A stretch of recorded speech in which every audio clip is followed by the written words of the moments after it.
اے محمد صلی اللہ علیہ وآلہ وسلم، سورج کے ڈھلنے سے رات کے اندھیرے تک ظہر، عصر، مغرب، عشاء کی نمازیں اور صبح کو قرآن پڑھا کرو، کیونکہ صبح کے وقت قرآن کا پڑھنا فرشتوں کی حاضری کا موقع ہوتا ہے، اور بعض حصہ شب میں بیدار ہوا کرو اور تہجد کی نماز پڑھا کرو۔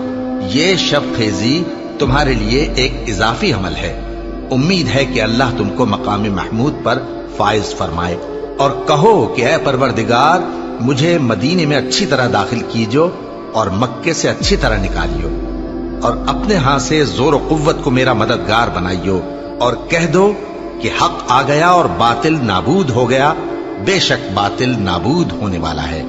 اور ہم قرآن میں وہ چیز نازل کرتے ہیں جو مومنوں کے لیے شفا اور رحمت ہے، اور ظالموں کے حق میں تو اس سے نقصان ہی بڑھتا ہے۔ اور جب ہم انسان کو نعمت بخشتے ہیں تو روح گرداں ہو جاتا ہے اور پہلو پھیر لیتا ہے، اور جب اسے سختی پہنچتی ہے تو نا امید ہو جاتا ہے۔ کہہ دو کہ ہر شخص اپنے طریق کے مطابق عمل کرتا ہے، سو تمہارا پروردگار اس شخص سے خوب واقف ہے جو سب سے زیادہ سیدھے رستے پر ہے۔